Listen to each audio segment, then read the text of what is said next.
Mesdames, Messieurs, rebonjour. Vous connaissez maintenant, vous êtes familières et familiers de ce jingle musical qui annonce donc l'ouverture d'une nouvelle séquence. Je crois qu'on arrive au bout ou presque, donc avec cette petite surprise qu'on nous a annoncée sur les coups de 16h30 pour conclure, d'après ce que j'ai pu comprendre, ces journées. Le sujet que nous allons aborder est d'une grande importance, comme vous le savez, rénovation des logements, concilier l'impératif de réhabilitation aux ambitions de qualité. L'ANRU encourage la réalisation des réhabilitations performantes, notamment sur le plan énergétique, en fixant l'objectif de basse consommation, le fameux BBC.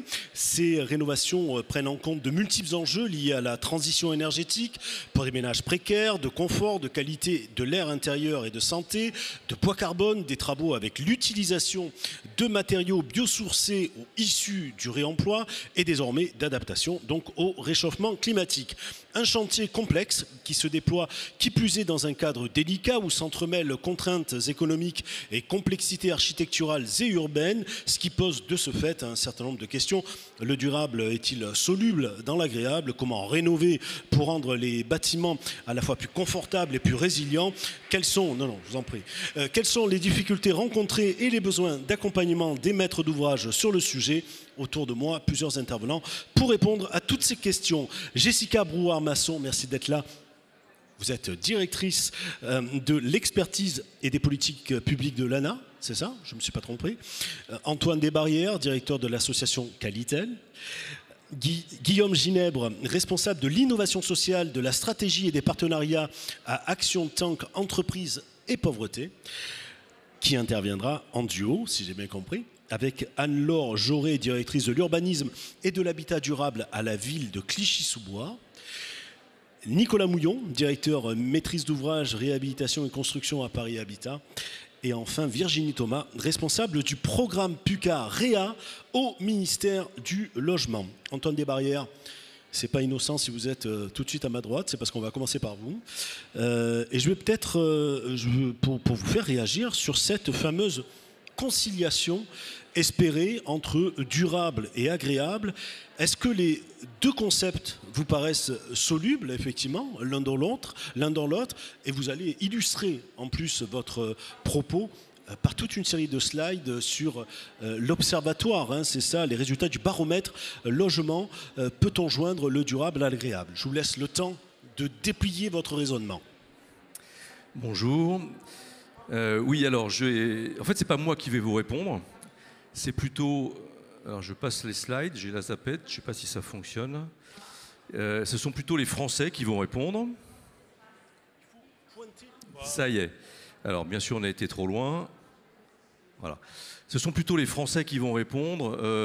Ils vont répondre au travers du baromètre Qualitel-Ipsos que nous réalisons tous les ans depuis quelques années maintenant, qui était consacré l'an passé à cette question et que nous avions réalisé avec l'ANA. Juste avant, un petit mot pour dire que Qualitel agit pour la qualité du logement depuis bientôt une cinquantaine d'années, principalement au travers de la certification.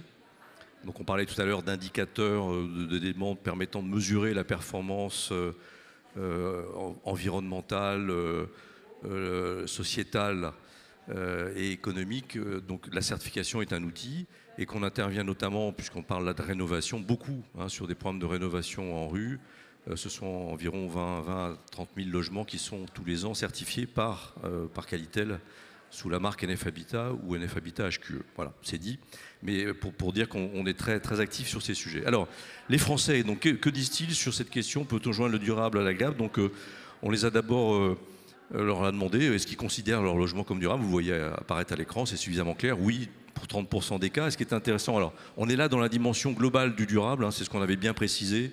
Donc, à la fois les enjeux environnementaux, économiques, mais aussi de confort, de santé, de qualité de vie. Et quand on rentre un peu plus dans le détail, on voit bien que la dimension énergétique, elle est certes prépondérante, mais pas que.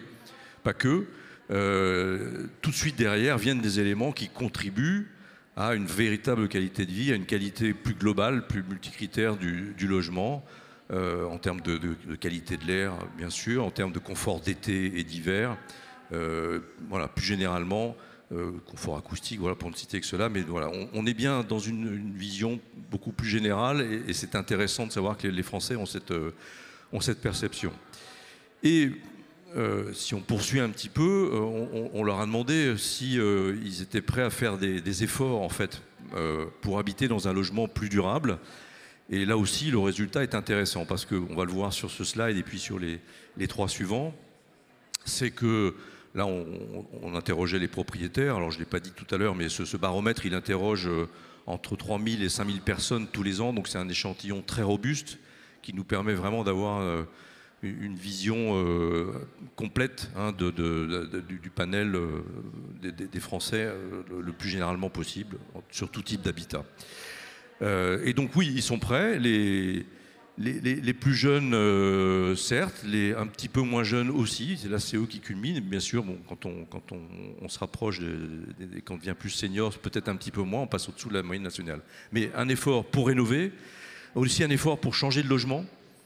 Donc il y a une vraie appétence. Et là, c'est plutôt les plus jeunes générations qui sont moteurs. Et assez logiquement, les seniors et au-delà, ils n'ont plus trop envie de bouger. Ça, on connaît.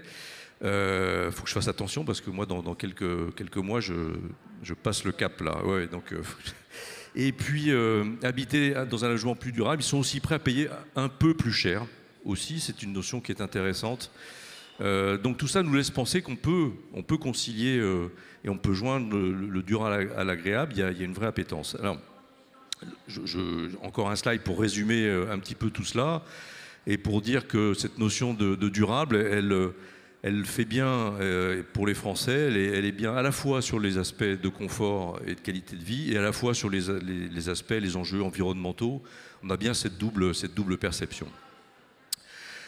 Dernier point voilà, que je vais développer un petit peu, c'est autour de la question de la qualité, puisque c'est une des questions qui est posée au travers de cette table ronde. Est-ce qu'on peut concilier rénovation et qualité? Alors, dans ce baromètre qualité à l'Ipsos, on a développé un outil avec Ipsos qui s'appelle le Qualiscore, donc qui interroge les Français sur très exactement 17 critères. Et au travers de ça, ça nous permet de définir une note d'appréciation par l'habitant de la qualité de son logement. La note moyenne, elle est de 6,9 et comme vous le voyez apparaître à l'écran, le logement dit durable, eh bien, il est bien mieux noté que le logement qui ne l'est pas. Alors si on poursuit sur quelques exemples, bon, j'ai parlé de certification tout à l'heure. Pour nous, c'est un outil qui est quand même très, très, très intéressant. Hein. C'est à peu près 150 000 logements tous les ans qui sont engagés en certification. Là, on voit. Alors, j'ai pas la réponse sur le logement rénové certifié, parce que pour le coup, la comparaison est difficile à faire et on n'a pas un échantillon suffisant. Mais on voit qu'un logement certifié, donc, il va intégrer un peu plus de critères globaux qualitativement. Il va être mieux noté. Et puis, et c'est la fin, et c'était un des sujets qu'on avait partagé avec l'ANA. On est là sur l'enjeu et le sujet de la rénovation. Et on voit aussi très, très clairement apparaître à l'écran que dans le cadre des rénovations ANA, avec plus de 5 travaux, il y a un avantage très net, là aussi, en termes d'appréciation de la qualité, versus celui qui n'est pas rénové par l'ANA. Donc on a là aussi la démonstration que oui, on peut concilier qualité et rénovation dès lors qu'on a cette vision globale multicritère et qu'on concilie bien les enjeux environnementaux et les enjeux de confort et de qualité de vie. Merci Monsieur Desbarrières. Est-ce qu'il y a un chiffre, une évolution particulière qui marque finalement l'époque de transition que l'on vit dans ce fameux baromètre? Est-ce que vous sentez à certains frémissements de pourcentage que la prise de conscience est là, etc. etc. Il y a eu des périodes très marquées en fait, dans l'histoire, puisqu'on observe l'histoire, et en fait cette période très marquée, c'est la période qui se situe entre les 2 premiers conflits mondiaux, où là on a vraiment eu une baisse très, très forte de la qualité jusqu'à peu près dans les années 60-70. Et à partir du moment où on a commencé à mettre en place des réglementations, la certification, là, très vite, on voit la note, le Quali-score qui remonte, et là, il remonte de façon constante. On a fait ressortir qu'on avait à peu près 5 plaies, hein, enfin, pas à peu près, c'est les 5 plaies du logement au travers de ce baromètre, c'est confort thermique en été et en hiver, la performance énergétique, le confort acoustique, la qualité de l'air dans le logement. Et puis les matériaux, et clairement les évolutions aujourd'hui qui sont engagées en termes de construction ou de rénovation et l'encadrement réglementaire ou autre qui se met en place fait que petit à petit on éradique tout ça.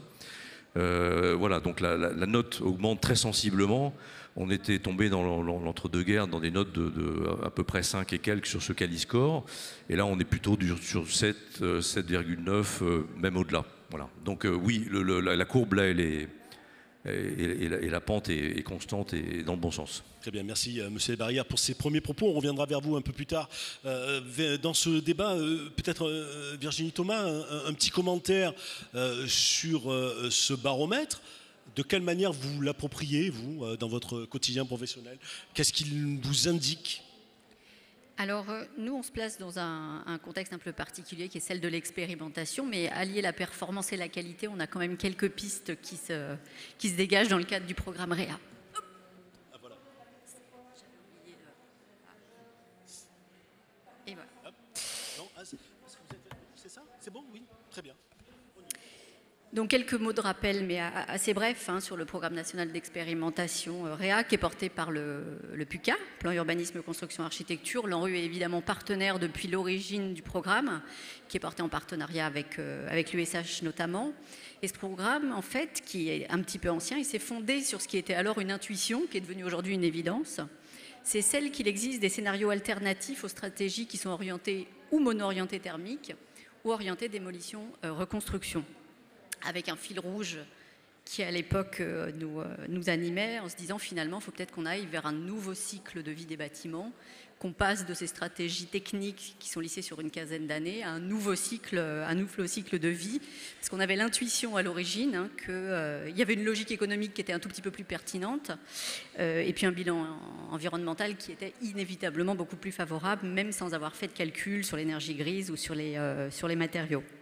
Je fais écho au dessin qui était présenté dans la précédente session, le trésor des biodéchets. Moi, à l'époque, je disais aux bailleurs sociaux, vous ne vous rendez pas compte, vous avez un coffre-fort de matériaux qui est absolument exceptionnel. On a injecté, après la guerre majoritairement, un volume matériel qui est considérable et pour lesquels on n'a pas encore aujourd'hui d'outils d'exploitation, je dirais. Donc il faut bien imaginer que nous, dans le cadre du programme, on va pousser le curseur sur de la réhabilitation très lourde. On est, j'y mets tous les bémols nécessaires, pas sur de l'acharnement thérapeutique, ni absolument sur une solution miracle. On est bien dans l'idée que sur une partie du patrimoine, il y a une nécessité d'une intervention beaucoup plus globale. À l'époque, on avait évalué la quote-part de bâtiments à 10% à peu près du parc social qui nécessitait une approche performantielle beaucoup plus globale au niveau du bâtiment. Alors, l'objectif, c'était pour nous, quand je dis nous, hein, c'est l'accord des partenaires autour du programme, d'élargir la réflexion. Il faut bien positionner le contexte à l'origine, hein. On est post-Grenelle, il faut qu'on avance, on est sur des interventions techniques.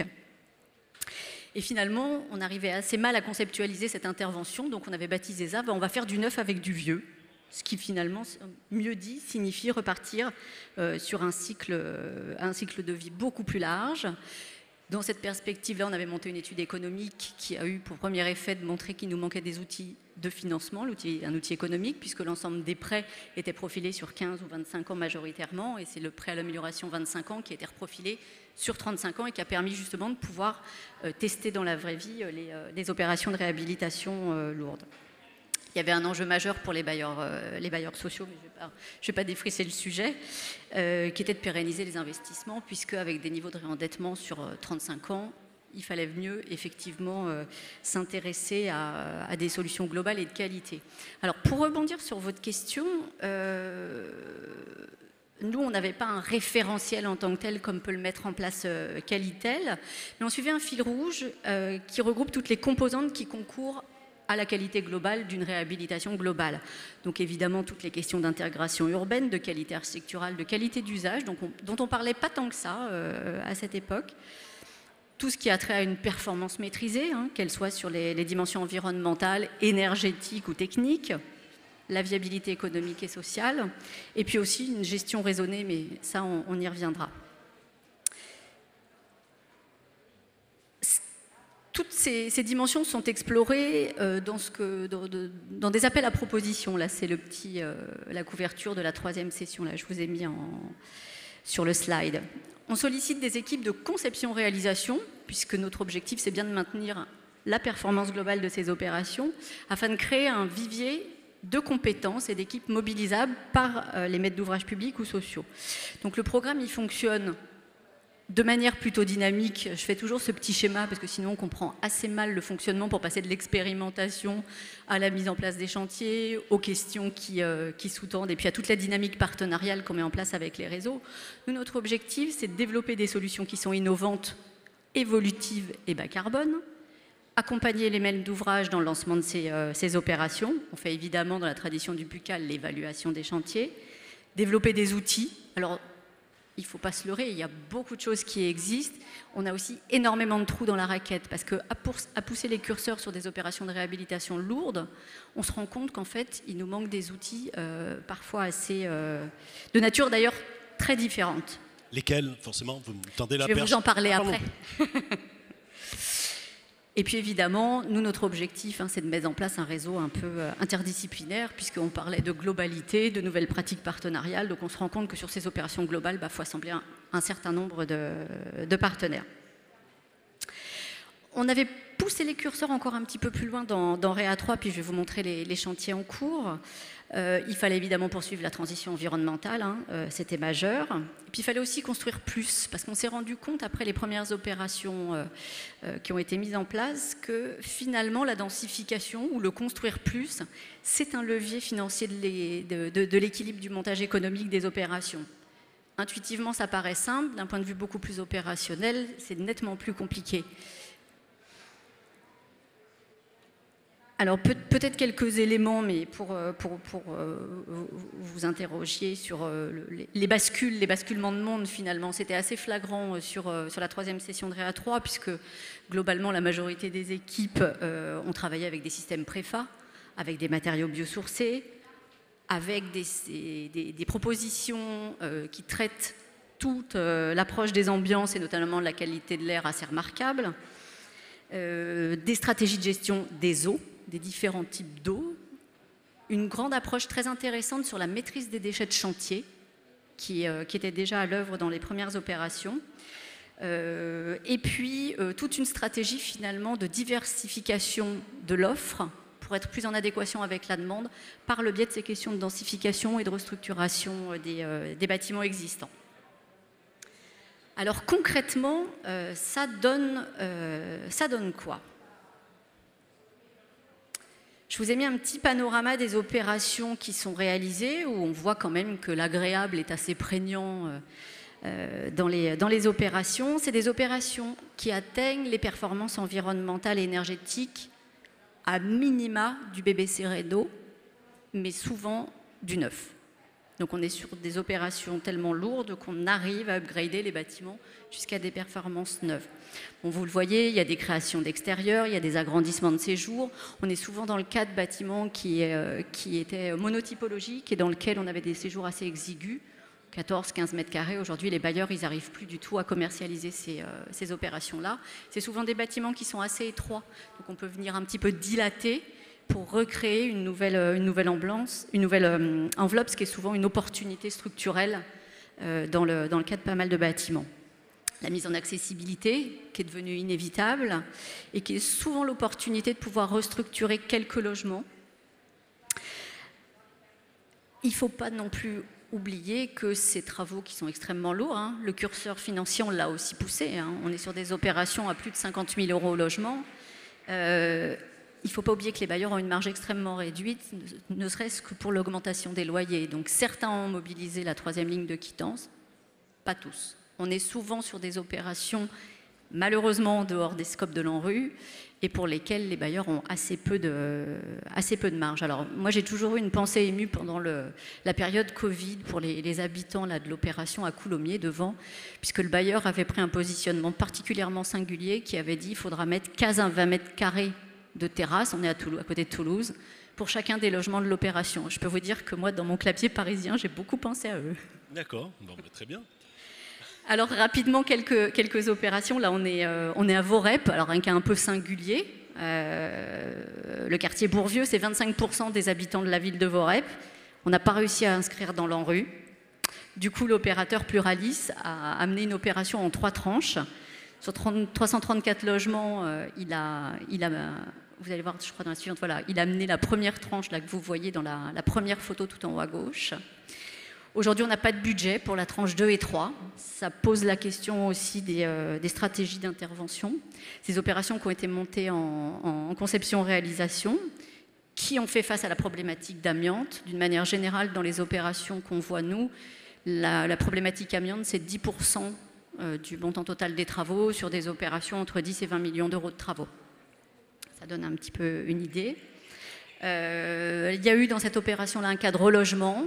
C'est pas du tout aisé en dehors des cadres de l'ANRU.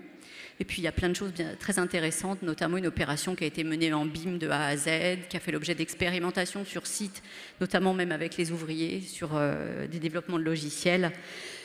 C'est une opération là, qui est en cours d'évaluation. Ce qu'il faut voir, c'est que c'est des opérations tellement complètes qu'on a du mal à... Enfin, moi, je ne peux pas en 10 minutes vous retranscrire l'ensemble des composantes. Je vous mets en avant les points saillants. Une autre opération, rapidement, on est au Havre. On est sur une des opérations les plus ambitieuses de réhab globale en France. On est sur des stratégies d'intervention qui sont très très drôles, parce que juste pour vous mettre en lumière le petit croquis en bas à gauche, on passe de 1 bâtiment à 5 bâtiments. On est sur une opération de réhab lourde, et je peux vous dire que quand on a commencé à travailler avec l'opérateur pour faire comprendre dans notre cadre d'intervention actuel que 1 devenait 4, ça a été très compliqué. On a un peu ramé pour les conventionnements aussi, parce que ça n'existait pas ce qu'on faisait. Donc d'un point de vue physique, ça existait, mais d'un point de vue de nos cadres d'intervention, ça n'avançait pas. Voilà, puis rapidement pour boucler, bon ça c'est une autre opération qui n'est pas inintéressante. Ça c'est, on est passé dans une opération en rue. On est sur le quartier Plaisance à Orvaux. On est tellement au cœur d'un ANRU que c'est le bâtiment emblématique en plein milieu de l'ANRU. Et il y a un enjeu de définition programmatique en fait qui a été mis, qui a permis d'inscrire ce bâtiment dans le cadre de Réa 3, puisque le bailleur finalement se demandait que faire de ce paquebot inscrit en plein milieu d'un périmètre en rue. Là, je vous ai mis à titre d'exemple les propositions qui ont été faites par une des équipes lauréates. Et on travaille aujourd'hui, alors à une échelle très très large, hein. On est à l'échelle de l'environnement bâti, on est sur les potentiels écologiques du site, on est évidemment sur des stratégies de double pot et des espaces partagés gérés par les habitants. Donc on est sur des choses assez larges. Merci pour cette présentation. Je le rappelle au public au passage, tous ces slides sont réécoutables. Gardez un peu le micro, 30 secondes, Mme Thomas. On peut les revoir hein, sur le site de l'ANRU. Voilà. Quel avenir pour Réa? Quel avenir, l'avenir? Ah ben, on est en plein dedans, c'est-à-dire qu'on a quand même mis en place un dispositif volontairement pérenne. Vous avez vu là mon petit croquis qui permet de montrer que dès qu'on fait rentrer un bâtiment, quasiment, on fait un montage d'opération, on se rend compte qu'il va nous manquer telle ligne dans le code de la construction pour telle raison. On va se rendre compte à Sainte-Adresse, par exemple, que le bâtiment, finalement, ça fait partie des bâtiments qui auraient dû être démolis, mais que si on démolissait, on avait le droit de mettre 6 maisons individuelles parce qu'on est dans un quartier extrêmement privilégié, ce qui explique aussi le niveau d'intervention qui a été mis en place par le bailleur. Donc on voit bien qu'il nous manque, dans ce changement de monde encore, des changements d'outils qui vont permettre d'accompagner des démarches qui sont aujourd'hui devenues inévitables. Et pourtant, le contexte est plus que jamais favorable au renforcement. J'ai eu le plaisir d'échanger dans le cadre de mon boulot avec Philippe Madec, le grand architecte, machin et tout, qui me dit on ne va plus construire, on va réhabiliter. Oui et non. Oui et non. Oui et non, parce que au prisme de tout ce qui s'est vu dans Réa depuis un certain nombre d'années, il nous manque aujourd'hui, et je parle sous votre contrôle, il nous manque des outils d'arbitrage sur ce qu'on démolit, sur ce qu'on assume de démolir et qui aujourd'hui n'est plus en capacité d'atteindre les niveaux d'objectifs. Il est légitime de démolir encore aujourd'hui? Oui. Non, pas tout. Hein, bon. Pas tout. L'acharnement thérapeutique, des fois, coûte beaucoup plus cher d'un point de vue environnemental qu'une démolition. Souvent, dans les opérations aujourd'hui, ce qu'on met en œuvre, c'est des démolitions partielles. Un bout de cage d'escalier qui va permettre de venir réaccrocher un nouveau corps de bâtiment dans lequel on va pouvoir installer tout le nouvel équipement énergétique, on va pouvoir mutualiser les coûts d'installation d'un ascenseur. Donc on est beaucoup plus sur des stratégies fines que on fait du neuf, on fait de la réhab. Il y a encore des voies alternatives qui sont à explorer. On va aller voir d'autres urgentistes du parc social avec merci beaucoup même il y a tout à l'heure ce débat va se poursuivre avec Nicolas Mouillon et peut-être aussi Anne-Laure Jauré, si elle le souhaite, bien entendu, par rapport à tout ce qui vient d'être dit sur cette manière de percevoir l'approche de la réhabilitation. Et le programme Réa, vous l'avez vécu, vous, dans votre quotidien ou pas, à Paris Habitat et puis à Clichy? Vous pas besoin de toucher, tout est fait en régie. Parfait. Vous pouvez parler. Monsieur Mouillon ou Mme Jauré, ou les deux. Moi, la réaction que j'ai envie d'avoir, après avoir écouté ces discours très éclairants, c'est que ce qui est compliqué à faire dans le parc social, mais encore plus dans le parc privé.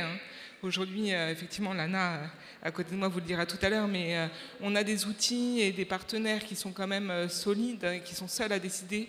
Alors après, il y a des questions de moyens, beaucoup de logistique, il y a des choses à mettre en œuvre, mais quand on parle de la copropriété dégradée en France, on a autant de copropriétaires que de décideurs. Et c'est ça qui va être un frein monumental aux problématiques de travaux, de résilience énergétique dont on parle depuis tout à l'heure. Et effectivement, je pense que Madame Grave ce matin le disait en tête de la CDC Habitat, c'est un enjeu pour pouvoir comprendre pleinement et accompagner pleinement les problématiques d'habitat privé et social, d'habitat dans son sens large, en France.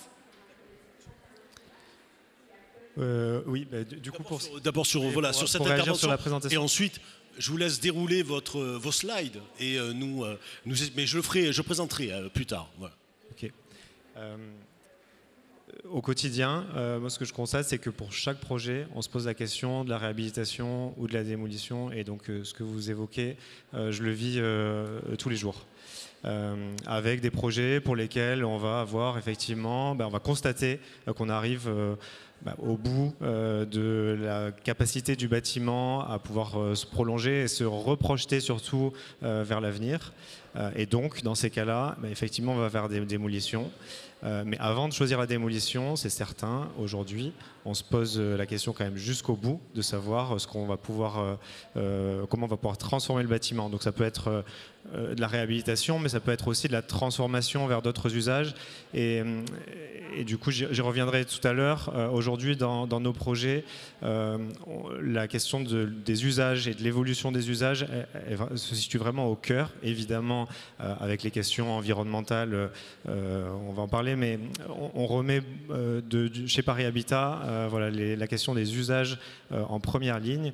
Et également, alors on n'a effectivement pas les mêmes problématiques que dans l'habitat privé, mais en revanche, on a quand même des occupants, et aujourd'hui on travaille beaucoup avec les occupants, avec les locataires des logements, pour pouvoir co-construire les projets, et ça fait partie aussi de la richesse des projets qu'on arrive à développer. Alors j'ai droit à une question de joker par animation, une question de journaliste, comme on dit, donc qui peut taper un peu à côté, mais est-ce qu'on peut dire que la cote de la réhabilitation est en train de remonter? Est-ce qu'elle interroge un peu plus la décision finale ou pas?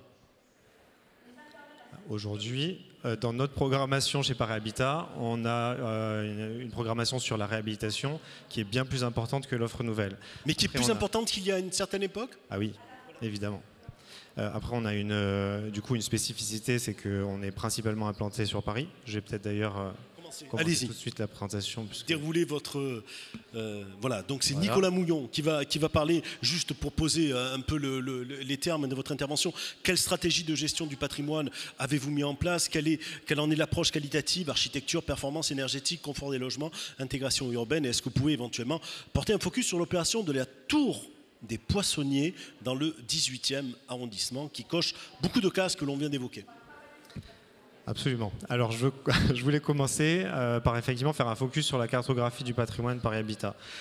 Pourquoi? C'est que, comme on disait, on a une approche qui est spécifique opération par opération. Toutefois, il y a 125 000 logements gérés par Paris Habitat. Donc ça fait une masse sur laquelle on a nécessairement besoin de construire une stratégie. Cette stratégie, elle s'est construite d'abord sur la base d'un diagnostic complet du patrimoine et également de son occupation. Donc avec des critères qui sont des critères de caractéristiques d'occupation, de gestion, de performance énergétique, de confort des logements, de qualité architecturale également, d'intégration urbaine, et j'en passe. Du coup, sur notre suivi stratégique, il revient en permanence sur ce diagnostic. Et donc, c'est important pour nous de le constater. Donc, le patrimoine Paris Habitat, donc ces 125 000 logements, ils sont à 95% sur Paris. Et les 5 autres pourcents principalement en petite couronne, donc sur du tissu urbain dense. Donc voilà, on ne va pas forcément retrouver les mêmes caractéristiques pour certaines opérations, par exemple, qui ont été montrées tout à l'heure.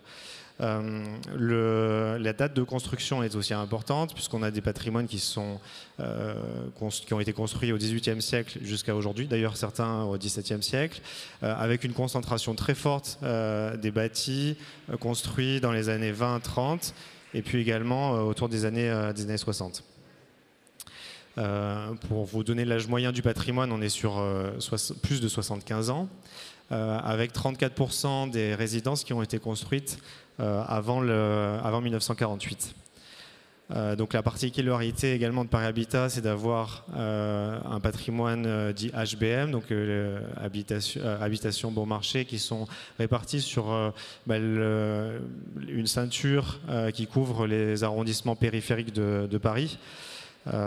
Et du coup, donc voilà, 37 logements, ce qui fait une quantité importante, et des réhabilitations qui ont parfois affecté la qualité technique des bâtis et également qui ont pu affecter la qualité patrimoniale. Alors les enjeux qu'on rencontre évidemment sont de différents ordres. D'abord des enjeux de remise à niveau technique et comme je disais des réhabilitations qui ont pu dégrader cette qualité justement. Et également, je vous le disais tout à l'heure, on essaie de projeter le patrimoine sur les 50 prochaines années, sans quoi la réhabilitation a moins de sens. Des enjeux d'adaptation aux nouveaux usages. J'y reviendrai, mais c'est à la fois l'usage des logements, des pièces humides en particulier. On a parfois des toutes petites surfaces, en particulier sur les HBM, des espaces communs qui vont être inexistants.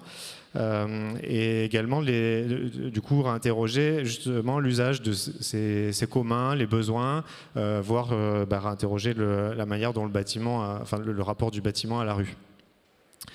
Des enjeux d'adaptation également à l'échelle des dynamiques des quartiers, des dynamiques urbaines et sociales des quartiers dans lesquels se trouvent ces bâtiments. Donc, en particulier pour la Tour des Poissonniers, qui se situe sur le nord de Paris, donc un secteur accompagné par l'ANRU, NPNRU, sur l'ensemble des ports du 18e.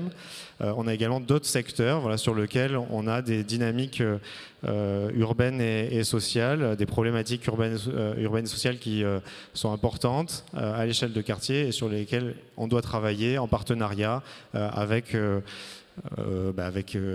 l'ANRU quand l'ANRU accompagne, avec la ville, les différentes collectivités sinon. Un enjeu patrimonial fort. Et qui porte pas exclusivement sur des bâtiments anciens.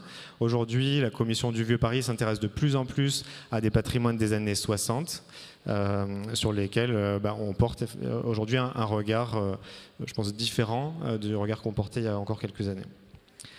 Alors, compte tenu du nombre important d'interventions d'une part, et puis de cette spécificité, de diversité des enjeux, Paris Habitat s'est doté d'un plan stratégique patrimonial pluriannuel, c'est sur 10 ans, donc de 2019 à 2028, et qui nous emmène à réhabiliter du coup pour plus de 16 500 logements et plus de 60 résidences, avec un budget d'investissement qui s'élève à environ, enfin même plus d'1 milliard d'euros. Voilà, ce qui représente juste une partie du patrimoine, mais néanmoins une masse importante. Parmi ce plan stratégie patrimoniale, chez Paris Habitat, aujourd'hui, donc, on a environ la moitié des interventions programmées qui portent sur du patrimoine des années 20-30 et la moitié sur du patrimoine des années 60 à 80. Oui, avec des coûts, j'imagine, et des techniques différentes. Selon les ou pas? Bah oui. De fait, non. Avec des coûts techniques qui sont différents, ce sont des patrimoines sur lesquels on n'a pas les mêmes niveaux d'intervention, pas les mêmes besoins, ils sont effectivement très différents. Et donc, ce que je voudrais faire, c'est illustrer. J'ai pris un exemple qui est donc la Tour des Poissonniers, qui est donc un patrimoine donc, qui a été achevé en 1961. Qui est une illustration, mais comme je disais, une illustration parmi d'autres, puisque chaque site a quand même des particularités qui sont en général, qui font que la richesse du projet. La Tour des Poissonniers, donc elle fait partie d'un héritage d'urbanisme des années 60. Donc elle s'inscrit en fait dans un ensemble de tours et de bars qui ont été construites à l'extérieur des limites construites de Paris. Donc à l'époque sur une zone qui n'était pas encore urbanisée, et donc un plan d'urbanisme a été pensé par l'urbaniste Raymond Lopez. C'est un urbaniste donc, qui se place dans la continuité des idées modernistes. Donc évidemment aujourd'hui le contexte urbain a évolué, donc le boulevard périphérique, on le voit sur la gauche de l'image de gauche, donc vient longer l'ensemble de ces anciennes constructions. On a également le faisceau ferré de la gare du Nord qui est très large, qui vient du côté est de la Tour des Poissonniers, et puis des grandes emprises sportives qui entourent la Tour des Poissonniers du côté ouest. Donc l'insertion urbaine de la tour était un enjeu à part entière. Peut-être pour rester sur ces images, ce qui est également caractéristique de cette tour, c'est qu'elle comporte des demi-niveaux. Elle déploie 6 logements, enfin un principe très clair, 6 logements par étage de 4 T3 et 2 T2. Donc elle monte en R+16 pour offrir 96 logements familiaux. Avec un rez-de-chaussée qui est en double hauteur. Et puis des logements qui ont une certaine qualité avec des vues sur le paysage, donc le paysage qui a évolué quand même depuis, mais qui est néanmoins spectaculaire. Et un système constructif qui est très clair également, basé sur des refends en béton et qui permet finalement ensuite de revenir réimaginer autre chose. Alors cette tour des Poissonniers, elle a des jumelles. Plusieurs. Un certain nombre d'entre elles ont été démolies, d'autres ont fait l'objet de réhabilitation. Alors, par exemple, la tour Borel, qui était un patrimoine de Paris Habitat, a été démolie en 2014. On a également la tour Bartingale à Berlin, dans le quartier Ansa-Viertel, pardonnez mon accent, qui, elle, a été réhabilitée et a conservé l'écriture originale de Lopez. Chez Paris Habitat, on a également la tour Bois-le-Prêtre, qui est une autre jumelle. Donc là, vous voyez quelques photos. La réhabilitation avait été engagée par Paris Habitat dans le cadre de l'ANRU 1, il y a maintenant 10 ans. Et donc ça a été un cas d'école, donc avec les architectes Lacaton et Vassal, au passage. Déjà à l'époque, il s'était avéré que détruire les 90 logements de cette tour ne permettait pas de reconstruire l'équivalent. Le coût global de l'opération aurait été plus important et le résultat moins qualitatif. Donc cette réhabilitation, elle a été l'occasion finalement de mener une réflexion, comme je le disais, sur les usages et également d'impliquer les habitants. Déjà à l'époque, les habitants avaient été impliqués dans la définition du programme et le programme avait été voté. Il avait été soumis aux habitants par un vote. C'est ce qui a permis d'ailleurs de poser les bases de la concertation chez Paris Habitat. Aujourd'hui, les programmes de concertation, de réhabilitation, sont votés par les habitants. J'agite ma petite clochette, vous savez, c'est comme au Parlement. Ouais, je suis déjà très en retard, c'est ça? Non, mais... voilà. Alors, je vais essayer de faire vite. Bon, je vais passer sur la tour... je vais arriver sur la tour des Poissonniers, peut-être. Non, elle se trouve ici. Désolé, c'est terrible. Je vais me dépêcher. Elle se trouve ici sur l'image la plus à gauche, en bas. après une réhabilitation qui a eu lieu en 1989. Et donc intervention qui ne s'est pas faite vraiment dans le respect de l'architecture. Alors pourquoi réhabiliter plutôt que démolir? Donc l'enjeu s'est posé de nouveau avec force. Donc d'abord il y a l'inscription dans une démarche qui est environnementale, donc conserver ce qui est déjà là, éviter la production de déchets. En 2017, il y a une étude comparative qui est portée justement sur la tour des Poissonniers et il a été calculé un équivalent carbone évité de 1 470 000 kg. Donc équivalent carbone évité en intégrant la réduction des déchets générés par la démolition. Donc c'est également l'occasion, comme je le disais, de révéler des potentialités d'usage de ces patrimoines, du patrimoine moderne. On voit les choses plutôt comme le fait qu'on a une structure qui est capable d'accueillir des surfaces, d'accueillir des programmes, qui est réversible. Et donc l'exercice qu'on tâche de mener chez Parhabitat, c'est de pouvoir anticiper les usages et les pratiques que le bâtiment pourra avoir à l'avenir. On se rend compte que justement sur ces patrimoines des années 50 et 60, cette question elle est tout à fait adaptée, puisqu'on a des surfaces, des logements qui sont généreux. Un autre exemple, c'est le secteur Olympiade dans le 13e arrondissement sur lequel on travaille et on se rend compte que voilà, des qualités de cette architecture moderne. En revanche, on s'aperçoit aussi qu'il faut adapter les usages, les extérieurs, déminéraliser, végétaliser et puis répondre aux besoins des habitants. Donc cet exercice, on essaie de le faire avec la tour des Poissonniers en considérant ce volume capable. Je me dépêche. Ah oui, quand même. Hein. Ouais. Mais je vais faire vite. Je vais vous rappeler peut-être un aspect du coup, c'est que cette tour, elle est située, comme vous l'avez compris, dans un secteur avec une insertion urbaine qui est difficile, mais néanmoins un secteur qui a des dynamiques de transformation qui sont importantes. On est sur un secteur qui accueille déjà des installations sportives qui vont être renforcées avec les Jeux Olympiques, donc des nouvelles installations sportives à proximité. Également le campus Condorcet au nord qui va se développer. Et donc il a pu être imaginé de pouvoir transformer l'usage complet, c'est-à-dire qu'on avait du logement familial et on part sur la création d'une résidence étudiante, avec en plus une résidence des arts vivants sur le socle de la tour, qui va nous permettre également de retravailler le lien avec la ville. Bon. Merci pour ce sprint final. Les Olympiades, d'ailleurs, au passage, pour conforter votre discours, et aller au-delà, un peu dans l'imaginaire, voir le film de Jean-Jacques Audiard sur les Olympiades, excellent. Juste une petite question sur les copros. C'est pour ça que je vous ai demandé d'accélérer un petit peu. Dans le cas des copropriétés, comment peut-on procéder pour réussir le défi de la rénovation de qualité, malgré les complexités ? Mais alors, nous, on peut travailler en copro, mais principalement, c'est pas notre cœur de métier. Donc on m'a suggéré une question que j'aurais pas dû vous poser. En revanche, si je peux me permettre, de profiter d'avoir le micro pour répondre, ouais. Je voudrais vous revenir sur la partie association des habitants, justement.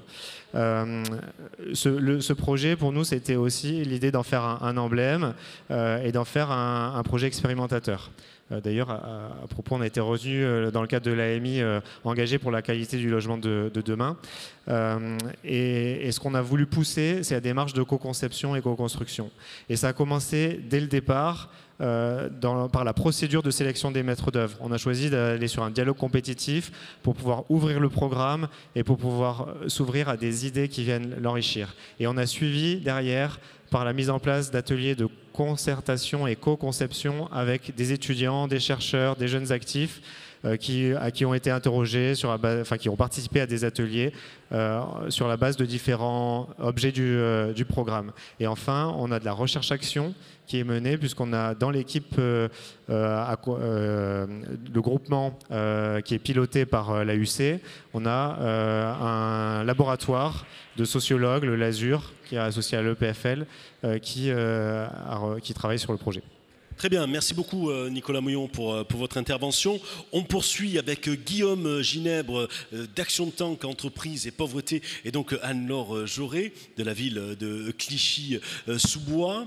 Vous allez ensemble nous présenter le projet de réhabilitation de la copro des pommiers à Clichy-sous-Bois, fil rouge d'une étude ayant abouti sur un guide, mener une démarche de rénovation densification pour financer la rénovation énergétique en copropriété. Vous avez la zapette, vous avez tout ce qu'il faut. Merci. Effectivement, on va faire une présentation à deux voix parce qu'avec Guillaume, on travaille depuis quasiment une décennie pour faire émerger un projet de réhabilitation dans une copropriété dégradée. On a entendu des intervenants très pertinents sur les problématiques dans le milieu social. On voit combien c'est complexe. Mais... Je pense que la question que je posais à M. Mouillon, elle vous était destinée en fait. Oh. Ça tombe sous le sens. Alors certains bailleurs se lancent aussi dans l'achat dans les copropriétés pour justement faire un levier d'action pour pouvoir permettre la réhabilitation. Alors là, le modèle qu'on va vous présenter aujourd'hui, il est beaucoup plus simple, même s'il est complexe, puisqu'on a en face de nous seulement 30 copropriétaires, puisqu'il s'agit d'une copropriété donc, dans la ville de Clichy-sous-Bois. Oups, alors je crois que j'ai fait des bêtises.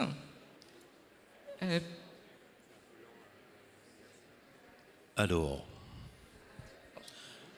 Hop, voilà, je reviens en arrière. Donc, effectivement, j'avance. Voilà, excusez-moi, je vais me familiariser avec l'outil. Donc, on travaille sur une copropriété en entrée de ville qui s'appelle la résidence des Pommiers, donc constituée, comme je vous l'ai dit, de 30 copropriétaires. C'est une petite résidence en R+4, construite dans les années 70, avec bien évidemment des problématiques énergétiques, un besoin de réhabilitation globale et performante. Donc, cette copropriété, elle a d'abord été accompagnée par l'ANA dans le cadre d'une première OPA dans le début des années 2000. Mais au regard de l'incapacité financière des copropriétaires à réaliser les travaux, à payer le reste à charge, tout simplement, les travaux, à l'époque, n'ont pas pu être menés. Donc en 2016, nous avons eu la chance d'à nouveau inscrire cette copropriété dans le cadre d'une opération programmée d'amélioration de l'habitat avec l'ANA. Et classiquement, les besoins qui ont été mis en exergue étaient un besoin de réhabilitation, de rénovation globale, pour notamment diminuer les charges de copropriété, qui sont le premier poste de dépense de la copropriété. On avait également un besoin d'amélioration du confort thermique et il fallait redynamiser la copropriété qui se situe en entrée de ville dans un quartier qui est en pleine restructuration.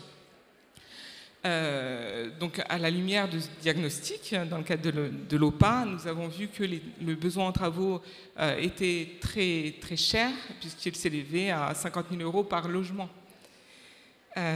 Et en parallèle de cela, nous avons saisi l'opportunité de répondre à un appel à projet de l'ANRU, du PIA Ville durable et solidaire, qui a été lancé en 2016. Et on s'est dit, au lieu de faire une rénovation classique en sollicitant simplement les financements de l'ANA, nous allons essayer d'aller chercher des nouveaux outils, des nouveaux leviers pour permettre de financer le reste à charge et de permettre maintenant de faire sortir ces travaux. Donc notre objectif, quand on a été voir l'ANRU, c'était de permettre la rénovation ambitieuse, grâce notamment à une démarche participative, et ça visait également à combiner un contrat de performance énergétique que Guillaume va nous décrire avec un projet de densification. Et c'est là que je mets l'accent parce que l'innovation de notre projet réside largement là-dessus. Donc les impacts qu'on attendait, c'était bien sûr de voir augmenter la qualité de vie des habitants, améliorer le reste pour vivre aussi, puisque en payant moins de charges de chauffage, mathématiquement, le reste pour vivre s'améliore, d'augmenter aussi l'attractivité du territoire. Et puis l'attente de l'ANRU là-dessus, c'était de pointer notre projet comme un démonstrateur, d'aller voir comment les copros à Clichy, mais ailleurs, peuvent se sortir seuls de ces problématiques de financement du reste à charge pour mener à bien une rénovation globale et performante. Donc, on a travaillé sur 4 leviers innovants. Le premier, donc, je vais vous en parler juste après, c'est la vente de droits à construire et la densification de la copropriété. On a également travaillé sur une rénovation ambitieuse pour permettre des économies, garanties aux copropriétaires grâce au CPE, contrat de performance énergétique. On a travaillé avec les habitants, évidemment, puisque nous sommes en copropriété. Et enfin, le dernier levier qui nous semblait intéressant de vous démontrer ce jour, c'est on a voulu mener un chantier propre avec une démarche zéro carbone. Alors, tout d'abord, la densification. Donc, c'est une copropriété avec peu de foncier, finalement, mais qui se trouve sur une galette foncière permettant une densification à l'horizontale, puisqu'on a une nappe de parking attenant à la copropriété. Alors, en choisissant ce modèle, on a d'abord confronté deux types de solutions. La surélévation, qu'on a très vite écartée parce qu'elle était trop chère en tout cas pour Clichy-sous-Bois, parce que construire en hauteur nécessite techniquement apporter des confortements au niveau des fondations, d'aller sur une rénovation très très poussée. Et notre copropriété située en banlieue est de Paris ne dégage pas un potentiel foncier suffisant pour permettre ce type de travaux. Globalement, le prix de l'immobilier à Clichy-sous-Bois est inférieur au prix des travaux que générerait une surélévation. Du coup, la solution qui nous paraissait la plus intéressante à mener sur ce projet était une densification à l'horizontale. Et là, on a recherché des partenaires. Les copropriétaires ne voulaient pas avoir du logement social en phase 2. Donc on a été travailler sur un produit qui leur convenait, c'était de travailler sur une résidence intergénérationnelle. C'est du logement social, mais largement à destination des personnes âgées. Et le but du projet, c'était de construire une résidence de 47 logements sociaux, mais à destination des personnes âgées, avec un rez-de-chaussée actif. Le bailleur qui a travaillé avec nous sur ce projet garantit en fait la restitution des places de parking qui ont été mobilisées pour la construction du projet, puisqu'en fait il va réserver son rez-de-chaussée à une nappe de parking. Et puis alors, c'est là que le projet est intéressant pour les copropriétaires des pommiers, on a réussi à valoriser en fait la vente des droits à construire qui paye 50% du reste à charge des copropriétaires, et ce qui permet finalement de voir ce programme de travaux aboutir. Pardon. Merci Anne-Laure. Et donc on a parlé ensemble du volet de densification. Ce volet de densification, il vient permettre un projet de rénovation ambitieux. Un projet de rénovation estimé à 50 000 € par logement. Les enjeux, c'était de travailler sur la diminution des charges énergétiques, on l'a dit, pour réduire la précarité énergétique. Un enjeu de confort d'hiver et d'été, quand on sait les vagues de chaleur qu'on va avoir dans les prochaines années. Un enjeu de sécurité électrique, parce que cette copropriété n'avait pas fait l'objet de mise aux normes depuis de nombreuses années. Et puis des demandes d'habitants de renouveler les parties communes. Donc il y avait une question de confort, il y avait une question de fierté d'habiter dans ce bâtiment. Et d'attractivité de cette copropriété, puisqu'on est sur une copropriété en entrée de ville dégradée, qui avait au fur et à mesure des années connu une précarisation de ses copropriétaires et une dégradation de la valeur patrimoniale des logements. Et donc on a proposé un projet de travaux global qui intègre tous ces différents volets, la mise aux normes énergétiques, la mise aux normes électriques et une mise en état des parties communes. Ce qui est effectivement un axe un peu innovant de cette démarche, c'est qu'on a voulu lever une des barrières qu'on rencontre souvent sur la rénovation énergétique, qui est la différence entre les économies d'énergie théoriques et les économies d'énergie réelles. Et souvent, par exemple, le Prébat a beaucoup travaillé sur cette question en faisant de la mesure, et on a souvent des annonces qui sont faites d'économies d'énergie de 50-60%, et en réalité, on se rend compte qu'elles ne sont que de 30%. Et alors ça s'explique par plein de raisons différentes, et une des raisons principales, c'est lié aux méthodes de modélisation de ces consommations énergétiques, qui sont des outils réglementaires qui ne permettent pas de réellement prendre en compte les usages des habitants. Et donc, ce qu'on a voulu faire, c'est d'utiliser des modèles de simulation dynamique qui sont très poussés, qui nécessitent un léger surinvestissement, mais qui permettent de vraiment affiner le projet de rénovation et d'avoir des chiffres fiables qu'on peut annoncer aux copropriétaires. Donc là, on vise une diminution de 50% des consommations d'énergie, et on a été un cran plus loin, de demander aux entreprises qui vont candidater à ce projet de garantir les consommations d'énergie. Ce qui fait que si jamais elles ne respectent pas leurs objectifs, elles vont rembourser à la copropriété les surconsommations. Alors voilà un premier projet. La co-construction, c'est inévitable sur un projet de ce type-là. On peut souligner évidemment la participation des habitants dans la conception du projet, à la manière de ce qui a été fait sûrement sur Paris Habitat. Également dans le choix des partenaires, que ce soit les entreprises, dans le choix de l'architecte, dans le choix du bailleur social également, qui est venu leur présenter le projet. Et on peut également souligner, peut-être de façon aussi originale, la très grande participation des élus et des services des intercommunalités et de la commune pour répondre aux besoins des habitants. On était sur un projet expérimental, il a fallu leur donner confiance dans ce projet. La participation également des promoteurs et dans ce cas-là des bailleurs sociaux, parce que c'est pas évident pour des copropriétaires de voir un bailleur social construire à proximité. Il y avait tout un tas d'a priori à déconstruire. Et donc, voilà, tout ce travail de coordination également entre ces nombreux acteurs qui a été permis par l'opérateur de l'ANA, Citémétrie. Et on accélère là, hein, c'est ça. On accélère l'exposé, sans doute. Le projet aussi, mais voilà. Alors, je voulais faire un petit focus sur le quatrième levier qui pour nous est intéressant de montrer ici.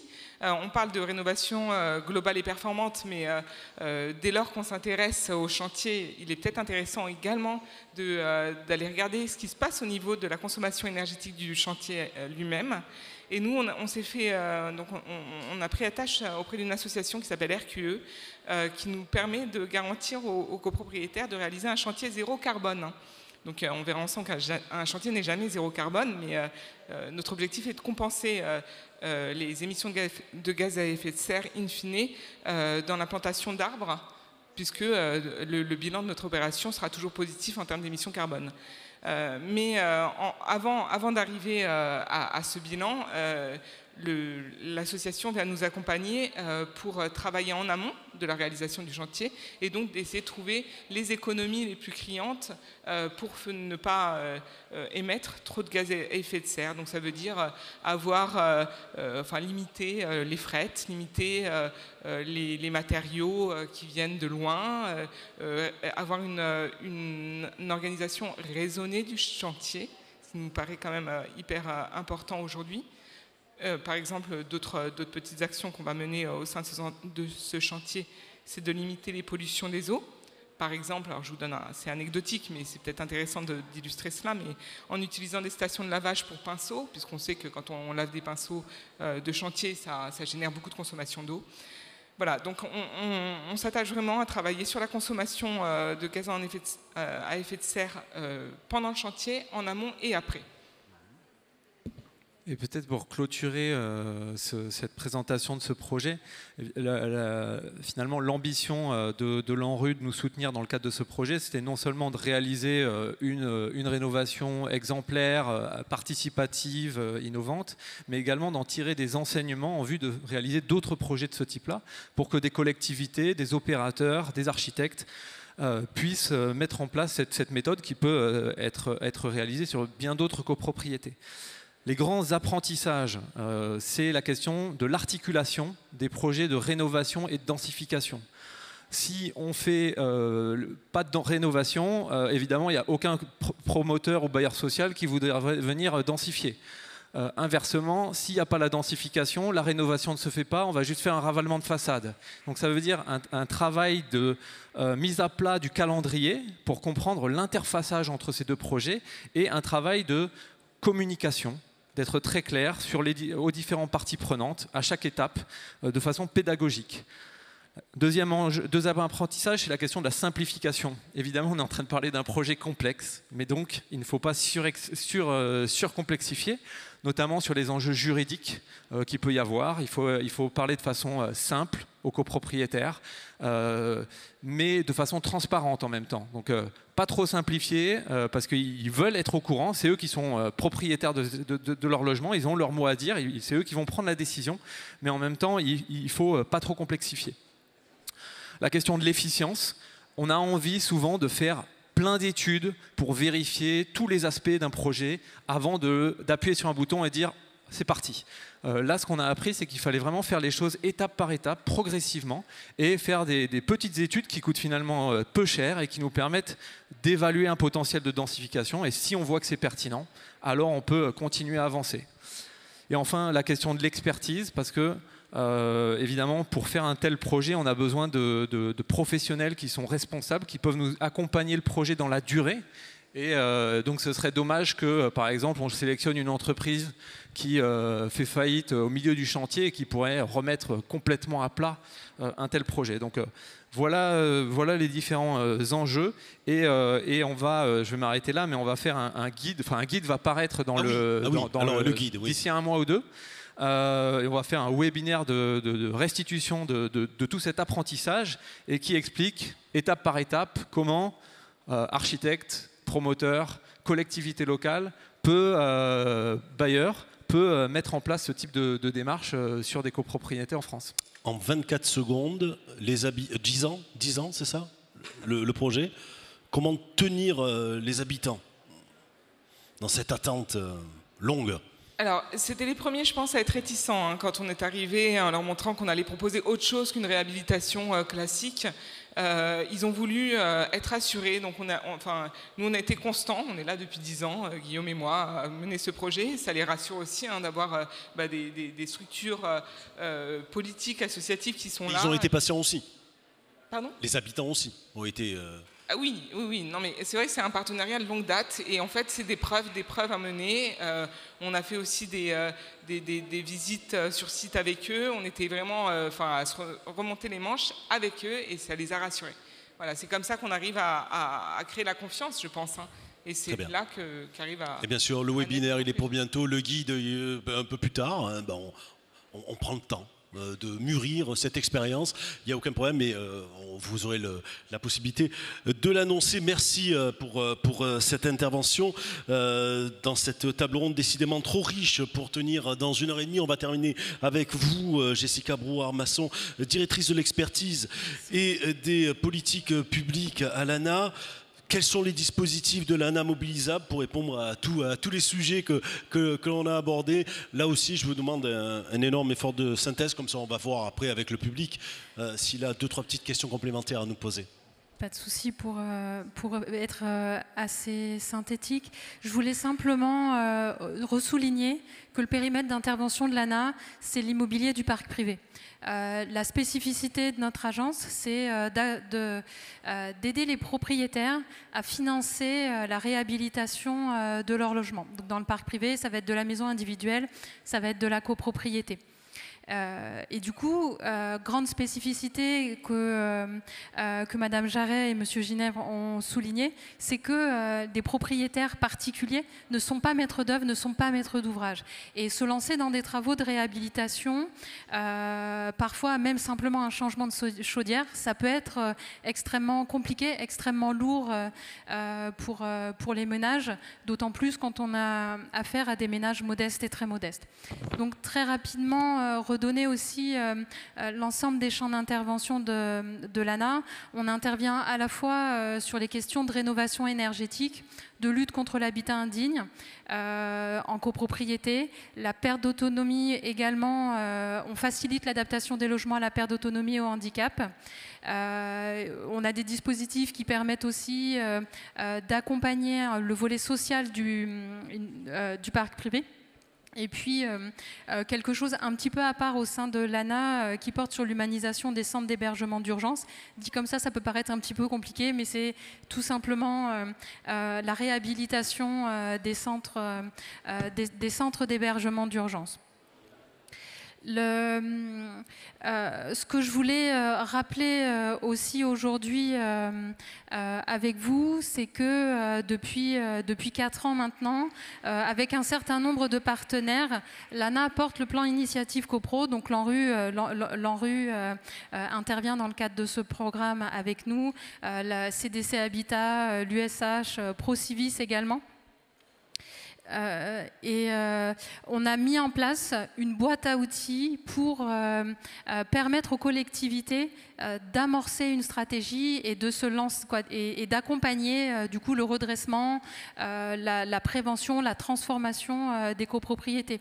Donc vous avez là les différentes icônes de tous les dispositifs qui sont accessibles dans le cadre de ce plan initiative copropriété. Avoir en tête que sur ce programme, il n'y a pas de géographie prioritaire spécifique. Toute copropriété sur le territoire français peut accéder aux aides et l'ensemble des collectivités peuvent solliciter ces aides-là. C'est simplement qu'on a un certain nombre de sites qui sont en suivi national au regard des enjeux. Clichy-sous-Bois, bien évidemment, Grigny, et on en a d'autres. Saint-Étienne-du-Rouvray, qui a un projet de renouvellement urbain de niveau régional. Et la liste est assez conséquente. Avoir en tête que 80 à 90% des copropriétés identifiés dans le cadre du plan initiative copro sont situés en quartier prioritaire de la politique de la ville. Et donc, un grand nombre aussi en quartier en rue. Un petit point que je voulais souligner, c'est que dès l'instant où une copropriété est située dans un quartier en rue, elle est considérée comme copropriété fragile. Donc, elle a accès à nos dispositifs dits copropriété fragile sans avoir nécessairement un taux minimum d'impayé pour justifier de la fragilité de la copropriété. C'est important de le souligner parce que ça peut permettre de faciliter aussi l'intervention sur les copropriétés dans ces quartiers.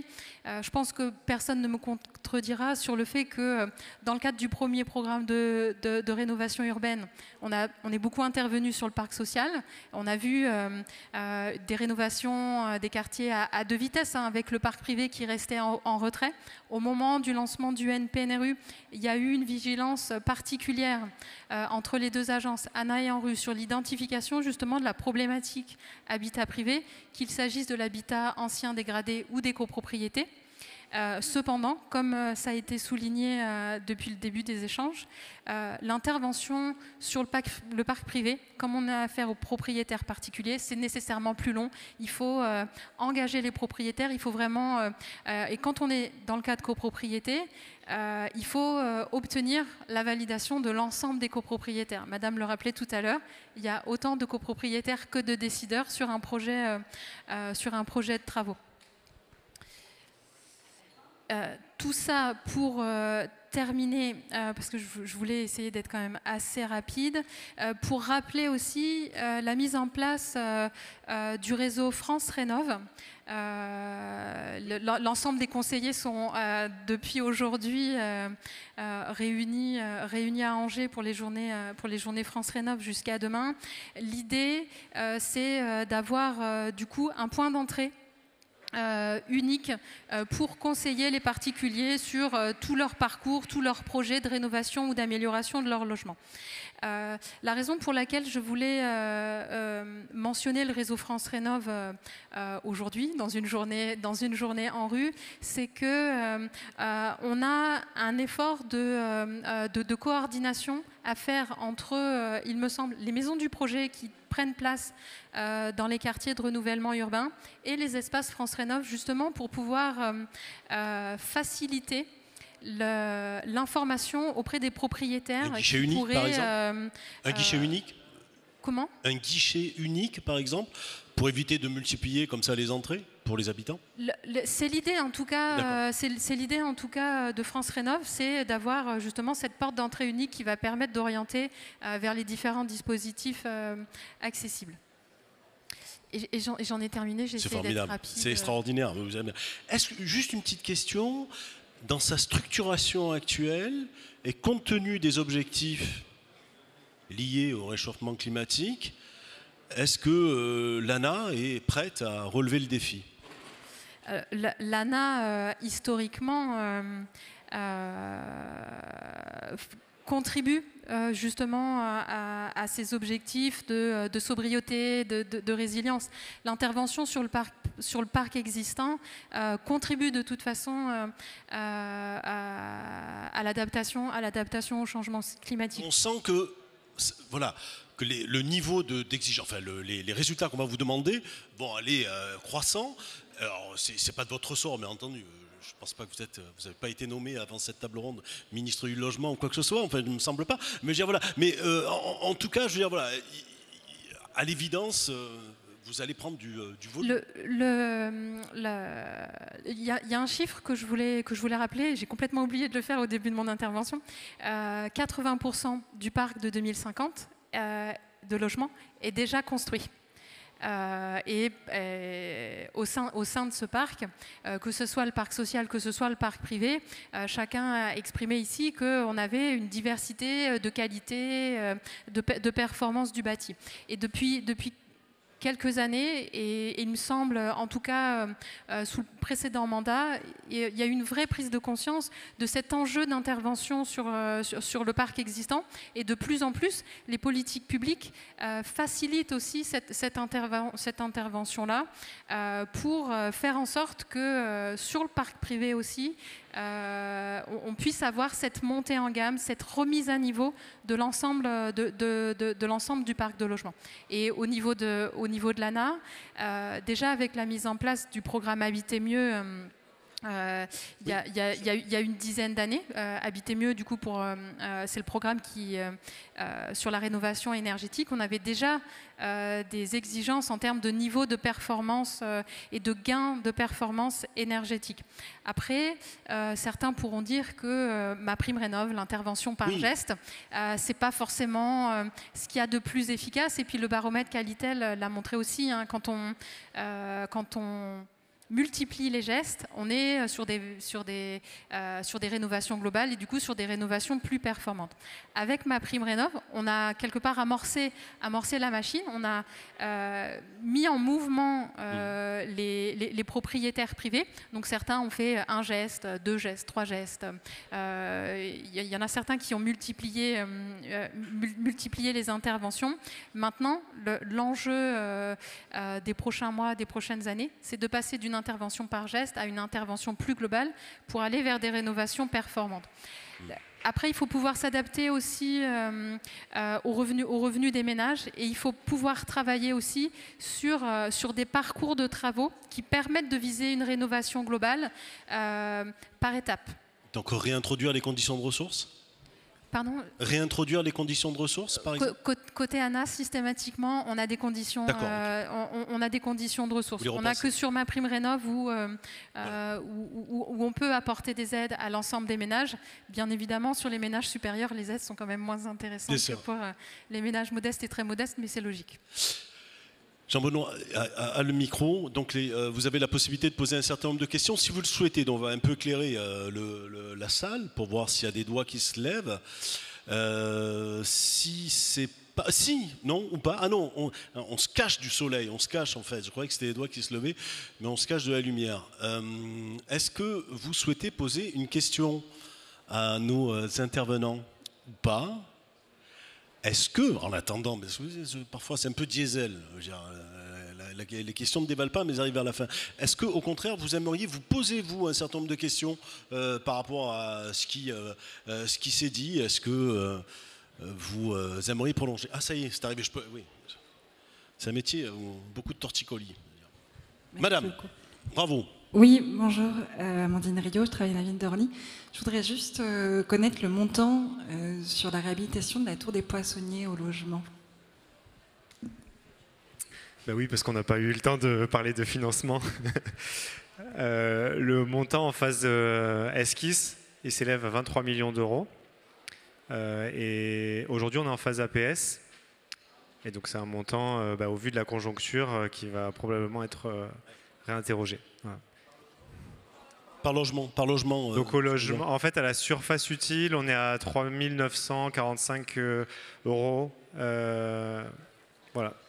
Donc, on est sur des montants qui sont très importants. Après, c'est un projet qui est, comme je vous le disais, qui est particulièrement emblématique et sur lequel nous, on souhaite vraiment pousser l'expérimentation et pousser des démarches. Bon, je n'ai pas parlé des démarches environnementales, mais voilà, d'essayer de tester des choses. Donc, on est sur des montants qui sont effectivement très élevés. Et donc effectivement ça a un coût. Après on est sur Paris, il faut avoir à l'esprit que globalement on a quand même des coûts travaux, que ce soit en réhabilitation ou en construction neuve, qui sont quand même assez supérieurs à ce qu'on observe à l'extérieur de Paris, compte tenu des difficultés d'intervention des entreprises. Très bien, merci beaucoup. C'était important de le préciser effectivement. Vous avez pris votre revanche. Je vous ai coupé, mais je savais qu'il y avait la possibilité pour vous de... Voilà. Est-ce qu'il y a d'autres questions Madame?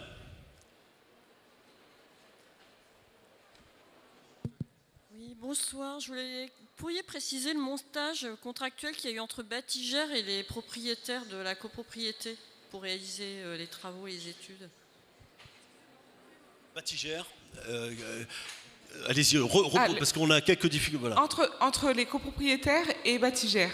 Donc en fait, Batigère achète la galette parking. Donc il y a eu un contrat, enfin ils ont acheté des droits à construire, un acte notarié tout simple. On a fait une division parcellaire et le bailleur a acheté des mètres carrés constructibles. Et pour aller plus loin, parce que c'est pas si simple que ça, il a aussi racheté, donc ça il l'a racheté au syndicat des copropriétaires, il a également racheté à chaque copropriétaire qui disposait d'une place de stationnement, la place. Voilà, donc un contrat avec le syndicat et autant de contrats que de copropriétaires qui avaient une place de stationnement sur la galette parking. Cette question suggérait-elle une autre question? Non, un peu. Mais bon, on verra après alors. Allez, ça y est, c'est parti. Il y a trois questions. Bonjour, je suis habitante des Portes du 20e, donc conseil citoyen, et je m'adresse au monsieur de Paris Habitat. Je voudrais avoir un éclaircissement concernant la transition énergétique sur justement les bâtiments qui sont construits depuis 1930, bien avant la fin de la guerre. Et comment allez-vous procéder pour mettre en place cette transition énergétique, sachant que rien ne peut se faire à l'extérieur? C'est classé apparemment. Donc voilà, j'aimerais avoir une explication. Parce qu'il fait chaud, très très chaud l'été et très très froid l'hiver. Merci. Merci pour votre question. Alors le souci du confort d'été et du confort d'hiver aussi, mais le confort d'été, on l'a su tous collectivement avec l'été qu'on vient de passer, est de plus en plus important. Donc clairement, c'est une dimension des projets qu'on développe systématiquement aujourd'hui.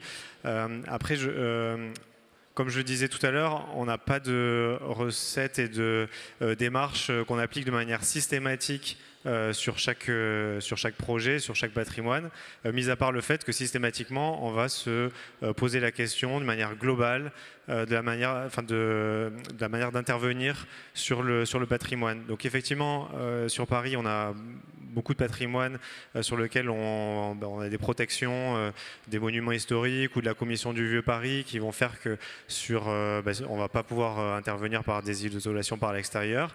Dans ce cadre-là, on peut avoir différents niveaux d'intervention à l'intérieur, soit des isolations thermiques par l'intérieur complètes, soit des interventions plus ponctuelles. Et du coup, on va s'adapter aussi en fonction de l'impact que ça va avoir sur les locataires et les habitants, puisqu'une intervention complète forte peut nécessiter un relogement des locataires, parfois un relogement de la totalité d'une cage d'escalier. Donc ce sont des interventions qui peuvent être très lourdes, qui demandent à la fois des investissements qui sont plus importants, mais également qui vont avoir des impacts sur les habitants qui sont forts. Et donc en fonction des patrimoines, en fonction des sites, en fonction des besoins d'intervention, on va moduler. Donc soit aller effectivement sur des interventions très fortes avec des interventions dans le logement qui nécessitent ces relogements, soit des interventions ponctuelles qu'on va réussir à faire en intervenant sur une période plus courte et en maintenant les habitants dans leur logement. Mais il faudra agir, je suppose. Enfin, est-ce qu'à Paris Habitat, il y a, compte tenu du contexte, etc., non pas une cellule d'urgence, je déteste ce terme-là, mais enfin une prise de conscience que quand même il faut répondre à oui, ça. Clairement. Ça, notre plan stratégique patrimonial est fait pour ça, c'est-à-dire prioriser tous les patrimoines sur lesquels on est sur des étiquettes énergétiques les plus basses. Ce sont des patrimoines sur lesquels on intervient pour leur faire gagner 2 étiquettes énergétiques, plus si on peut. Et donc tout ça, effectivement, fait l'objet d'une priorisation pour l'avenir. Alors heureusement, et puis ça fait le lien aussi avec les coûts, on est fortement accompagné quand on intervient dans Paris par la ville de Paris qui finance de manière importante ces projets. Et comme vous le disiez également, en fonction des projets, on peut avoir appelé une participation des habitants. Benoît, il y a combien de questions encore? Une? Allez. Hop, elle est où?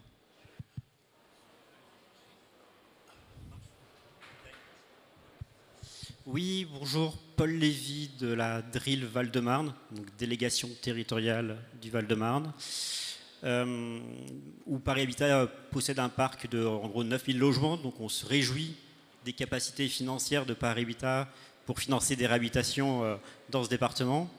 Ma question porte sur le volet occupation sociale, puisque vous avez comparé démolition et réhabilitation, mais vous avez comparé d'un point de vue énergétique, d'un point de vue carbone, mais d'un point de vue mixité sociale. Comment on peut s'appuyer sur la réhabilitation pour avoir un réel effet levier sur l'occupation sociale, sur les attributions de logements sociaux? Donc je serais preneur de retour d'expérience de votre part sur ce point-là. Et votre question s'adresse à qui souhaite répondre. Voilà. Qui veut répondre à cette question?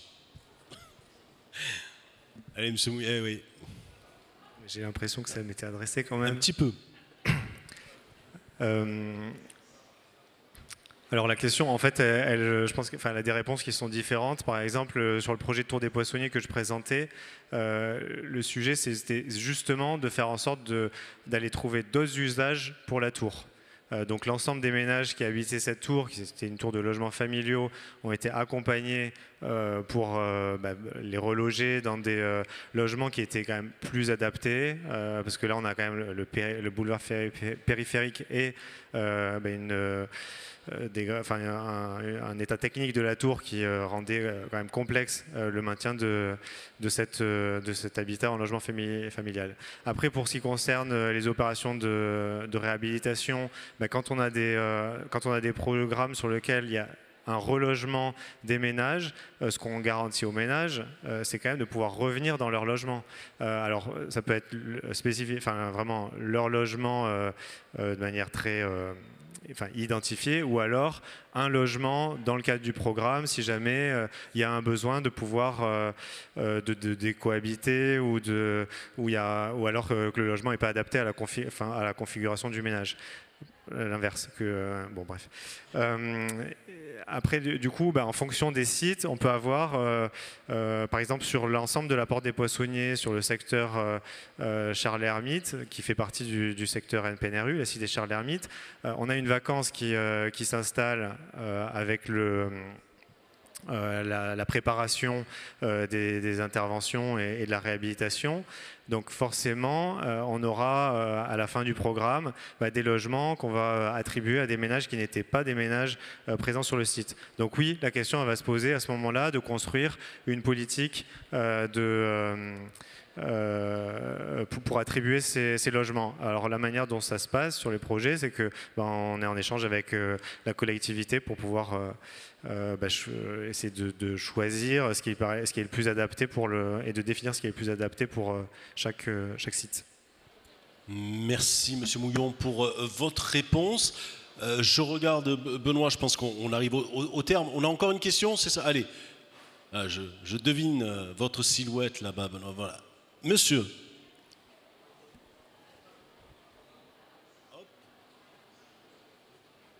Et oui, les micros fatiguent aussi. Hein. Oui, puis il avait été coupé. Donc Didier Quin, je suis maire adjoint à Saint-Étienne-du-Rouvray en charge de l'habitat. Et je suis particulièrement la requalification de la cité Robespierre, enfin de la copropriété Robespierre. Alors c'est pas tout à fait une question, mais c'est la question du temps. L'action va se dérouler sur 7 ans, ça fait à peu près 1 an et demi que c'est commencé, il y a encore 6 ans et demi. Or, les copropriétaires sont impatients, puisqu'on est en train de CDC Habitat est en train de racheter leur maison.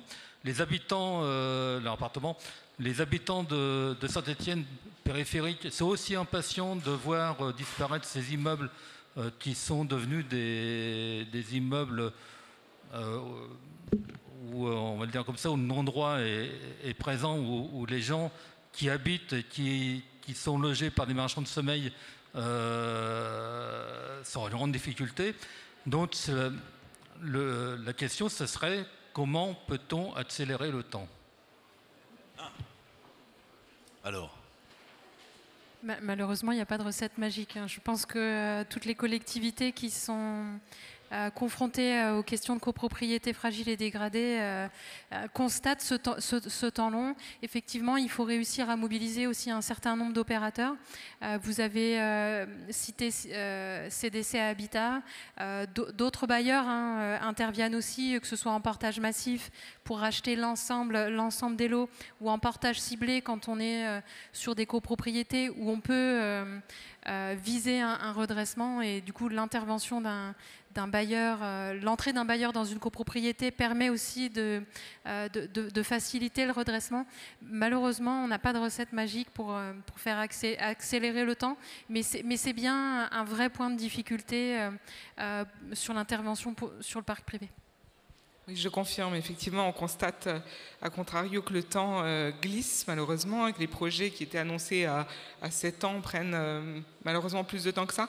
Et on parle, justement, nous, pouvoirs publics, de gestion de l'attente. Et on n'est que là-dedans, en train de trouver des petites solutions pour essayer de faire accepter ce temps long aux habitants. Mais rien n'est simple, effectivement. Très bien. Eh bien, écoutez, on va dire au revoir à tout le monde. Et comme on est plus ou moins urbain, on va le faire... en mode de conclusion. Justement, on a abordé le fait qu'il manquait un certain nombre de choses. Monsieur Desbarrières, qu'est-ce qui manque pour améliorer les choses ou, Alors, qu'est-ce qui manque? J'ai remarqué, moi je voudrais me réjouir parce que les projets, oui, il y a encore des projets.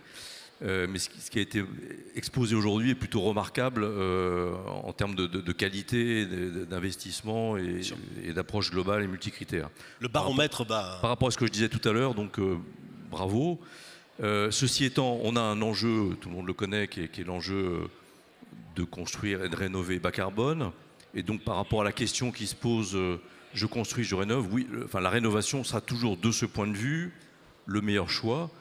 Il n'y a pas photo, et c'est le meilleur choix sur les déchets. On produit 2 fois moins de déchets quand on rénove que quand on construit. Donc de ce point de vue-là, il faut bien quand même l'avoir en tête, mais ce n'est pas forcément la seule question. Et là, c'est là que j'en viens, peut-être dans cette conclusion, sous une forme d'interpellation, c'est que l'État est en train de modifier l'instrument de mesure, justement, qui est le DPE, qu'on connaît bien sur le sujet de la rénovation, qui intègre une partie d'une dimension carbone, mais sur les consommations d'énergie, pas sur l'ensemble de l'analyse de cycle de vie.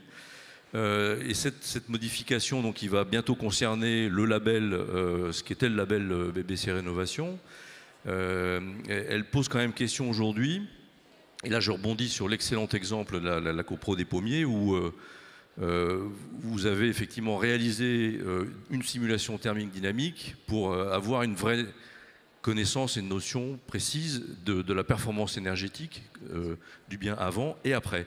Et le DPE, la méthode actuelle, on le sait, ça a été dit par beaucoup d'experts, elle est de ce point de vue tout à fait insatisfaisante. Et donc il est, je pense, essentiel, j'ai déjà dit aux représentants de l'État, que l'État se saisisse de ce sujet, parce que conduire une politique publique de rénovation avec un instrument, un outil qui n'est pas pertinent, c'est pas bien. Et on est capable aujourd'hui techniquement de faire beaucoup mieux. Voilà, donc c'est une forme d'interpellation dans cette Très bien. conclusion. Donc c'est ça qui manque, peut-être. L'interpellation a été, voilà, par exemple, a été faite.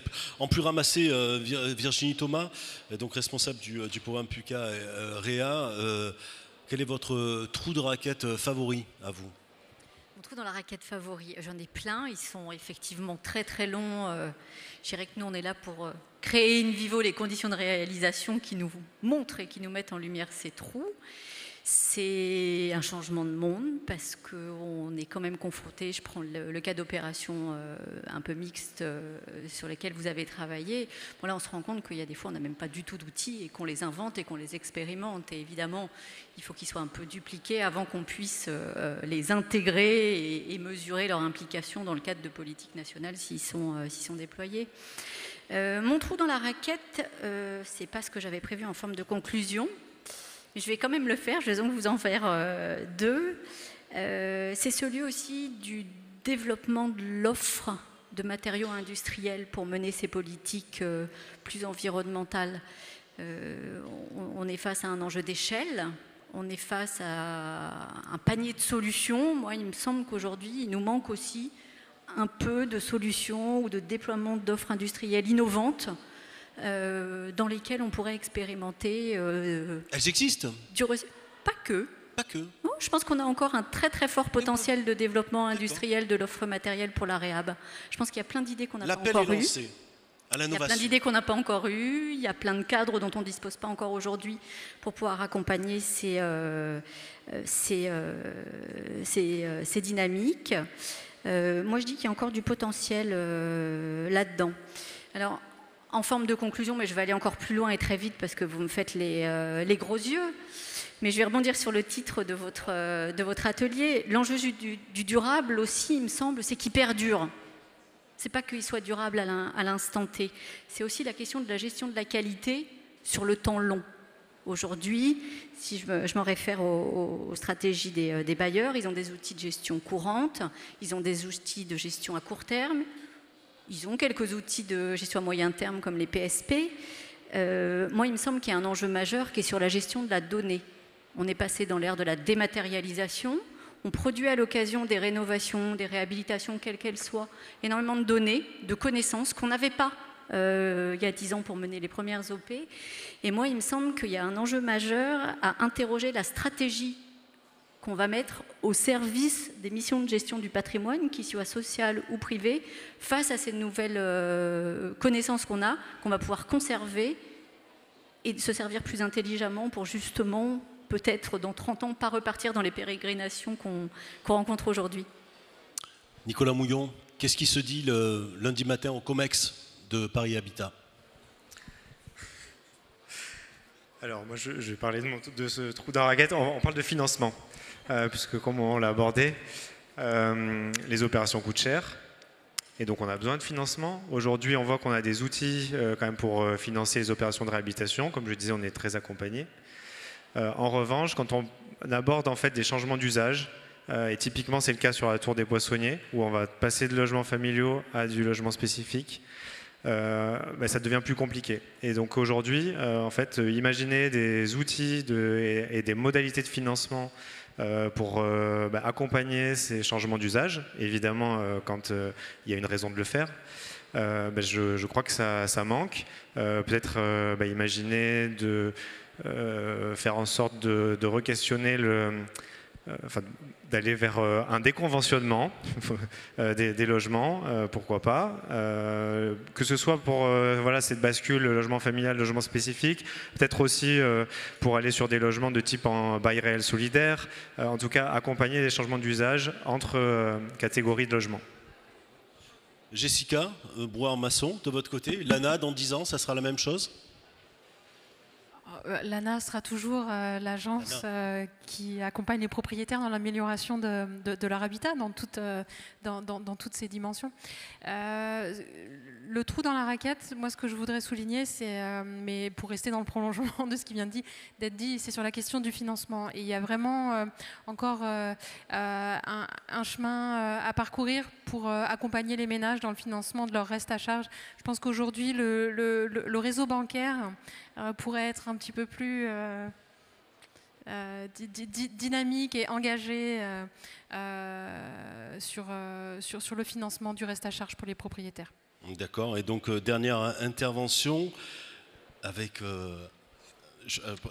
il faut que je retrouve mes notes, c'est terrible, hein, parfois. Mais enfin, non, en gros, la question c'était, parce que je le fais un peu, je le fais un peu avec humour, mais est-ce que votre divorce annoncé à un moment ou à un autre sera une bonne nouvelle pour les habitants de la copropriété? Le quoi, pardon? Votre divorce professionnel, bien entendu. Est-ce que le jour où vous serez plus ensemble, ça voudrait dire qu'effectivement, ça y est? Ah bah, bien sûr. Voilà. Évidemment, on le souhaite à la copropriété qu'elle puisse sortir de cet accompagnement fort des puissances publiques, hein, parce qu'on est là à toutes les assemblées générales, on les tient par la main, mais c'était nécessaire parce que sur un modèle aussi complexe où il a fallu être plusieurs professionnels autour de la table pour tester des modèles innovants, on n'aurait pas pu laisser des copropriétaires tout seuls. Mais oui, effectivement, et donc je rebondis sur ce que Guillaume a dit en conclusion de son intervention sur le guide méthodologique. Pour nous, c'est vraiment important de convaincre, en fait, hein, et Lana vient de le dire également, on a un vrai problème de financement des travaux en copropriété et densifier, et j'ai oublié de le dire, en plus la densification sur site, ça va aussi dans ce que l'État prône, à savoir la zéro artificialisation nette, parce que là, notre projet, il a été construit sur un parking, donc une nappe imperméable déjà, et donc la densification, clairement, ça rentre aussi dans ces objectifs. Donc je pense effectivement que ce modèle a de beaux jours devant lui et qu'il doit être connu et répliqué ailleurs. Guillaume Ginèbre, allez-y. Vous avez le mot de la fin. Oui, sur les trous dans la raquette, nous finalement on n'a rien inventé dans ce dispositif. Il y avait depuis 100 ans, il y a des projets de densification dans la ville de Paris, il y a des contrats de performance énergétique qui avaient déjà été développés.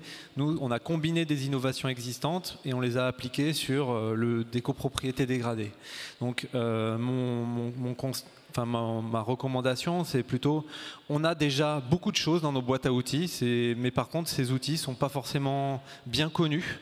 Et donc, c'est comment est-ce que, encore une fois, des architectes, des intercommunalités, des opérateurs de l'État, de l'ANA, peuvent s'approprier ces outils pour en faire le meilleur usage pour améliorer l'habitat en France.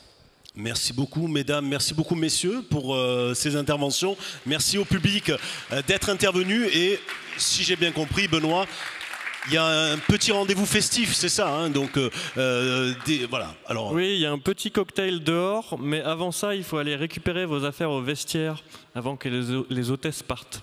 Donc rendez-vous au cocktail après le vestiaire. Voilà, principe de réalité. Merci beaucoup. Merci.